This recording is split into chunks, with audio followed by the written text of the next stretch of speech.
गुरु गोविंद सिंह जयंती विशेष। गुरु गोविंद सिंह जी सिख धर्म के प्रवर्तक के रूप में जाने जाते हैं। गुरु गोविंद सिंह सिख समुदाय के 10वें गुरु थे। उन्होंने खालसा पंथ की स्थापना की, जो सिख समुदाय के इतिहास का सबसे महत्वपूर्ण दिन माना जाता है। इस साल गुरु गोविंद सिंह जयंती 6 जनवरी सोमवार को मनाई जाएगी। गुरु गोविंद सिंह जन्म और बाल्यकाल। ग्रेगोरियन कैलेंडर के अनुसार गुरु गोविंद सिंह जी का जन्म 22 दिसंबर 1666 को बिहार राज्य के पटना जिले में हुआ था। विक्रम संवत के अनुसार यह पौष माह के शुक्ल पक्ष की सप्तमी तिथि थी। माता गुजरी और गुरु तेग बहादुर जी अपने घर एक तेजस्वी पुत्र के जन्म से बहुत खुश थे और उन्होंने अपने पुत्र का नाम गोविंद राय रखा था। गुरु गोविंद सिंह जीवन के प्रमुख पड़ाव।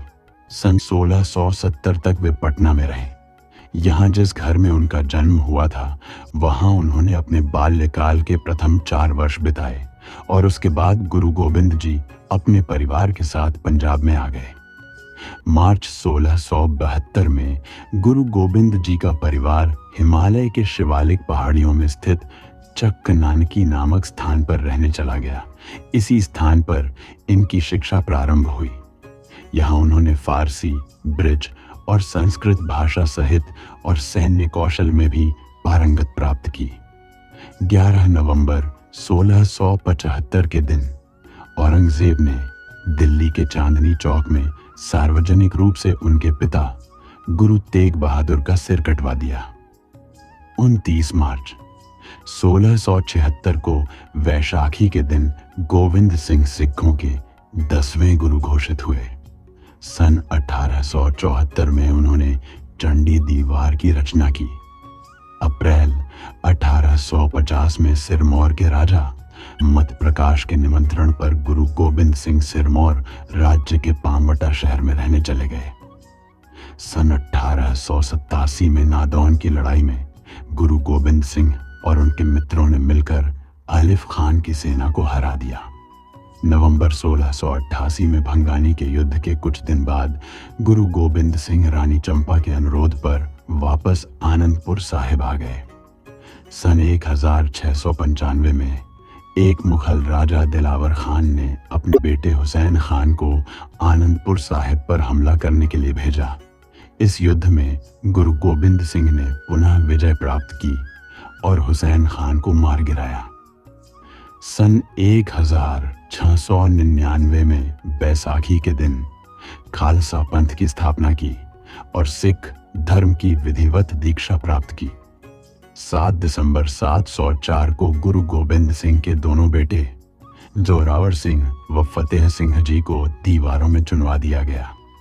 इसके बाद गुरु गोविंद सिंह जी ने औरंगजेब को एक चेतावनी के रूप में जफरनामा लिखा।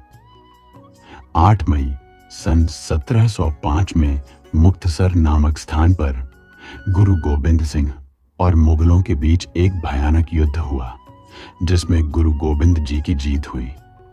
अक्टूबर सन 1706 में गुरुजी दक्षिण भारत में भ्रमण पर गए, जहां उनको औरंगजेब की मृत्यु की बात पता चली।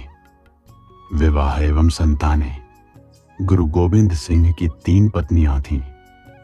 21 जून 1677 को 10 साल की उम्र में उनका विवाह माता जीतो से किया गया। उन दोनों के 3 पुत्र हुए, जुझार सिंह, जोरावर सिंह, फतेह सिंह। 4 अप्रैल 1684 को 17 वर्ष की आयु में उनका दूसरा विवाह माता सुंदरी के साथ हुआ। उनका एक बेटा हुआ, अजित सिंह। 15 अप्रैल 1700 को 33 वर्ष की आयु में उन्होंने माता साहेब देवन से विवाह किया।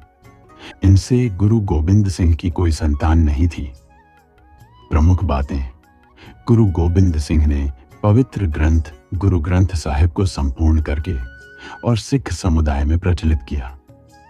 गुरु गोविंद सिंह बचपन से ही एक महान योद्धा, चिंतक, कवि और आध्यात्मिकता में रुचि लेने वाले बालक थे। बचित्र विचित्र नाटक उनकी आत्मकथा है। यह उनके जीवन के बारे में काफी जानकारियां हमें प्रदान करता है। यह नाटक दशम ग्रंथ का एक भाग है। उन्होंने अन्याय, अत्याचार और पापों को खत्म करने के लिए और गरीबों की रक्षा के लिए मुगलों के साथ 14 युद्ध लड़े। उन्होंने धर्म के लिए अपने समस्त परिवार का बलिदान दे दिया, जिसके लिए उन्हें सरबंसदानी अर्थात पूरे वंश का दान करने वाला भी कहा जाता है। गुरु गोविंद सिंह के अनुयायी उन्हें कलगीधर, दशमेश, बाजाम वाले आदि कई नामों से भी जानते हैं। गुरु गोविंद सिंह ने स्वयं कई ग्रंथों की रचना की। उनके दरबार में 52 कवि तथा लेखक उपस्थित रहते थे, 8। इसीलिए उन्हें संत सिपाही भी कहा जाता था। वे भक्ति तथा शक्ति के संरक्षक भी थे। उन्होंने खालसा के 5 कक्कारों का महत्व समझाया, जो थे केश, कंघा, कड़ा, कृपाण, कच्छेरा। प्रमुख उद्देश्य भय काहू को देत नहीं, नहीं भय मानतान। अर्थ मनुष्य को किसी को डराना नहीं चाहिए और न किसी से डरना भी नहीं चाहिए। प्रमुख रचनाएं: दशम ग्रंथ, अकाल स्तुति, ज्ञान प्रबोध, जाप साहिब, 24 अवतार, ब्रह्मा अवतार, रुद्र अवतार, शस्त्रमाला, जफरनामा, अथ पख्याम चरित्र लिख्यते, खालसा महिमा, मृत्यु। औरंगजेब की मृत्यु के बाद गुरु गोविंद सिंह जी ने उनके पुत्र बहादुर शाह को बादशाह बनने में मदद की। इस समय गुरुजी व बहादुर शाह के संबंध अत्यंत मधुर थे, जिसे देखकर नवाब वजीद खां घबरा गया। 7 अक्टूबर 1608 को उसने धोखे से गुरु गोविंद सिंह जी की नांदेड़ साहिब में हत्या करवा दी। गुरु गोविंद सिंह जी की मृत्यु के बाद उनके अनुयायियों ने खालसा धर्म का प्रवर्तन जारी रखा और उनके बताए गए मार्ग पर चलते रहे। और ऐसे ही कथा सुनने के लिए हमारे भक्ति अनमोल वचान को सब्सक्राइब कर लें।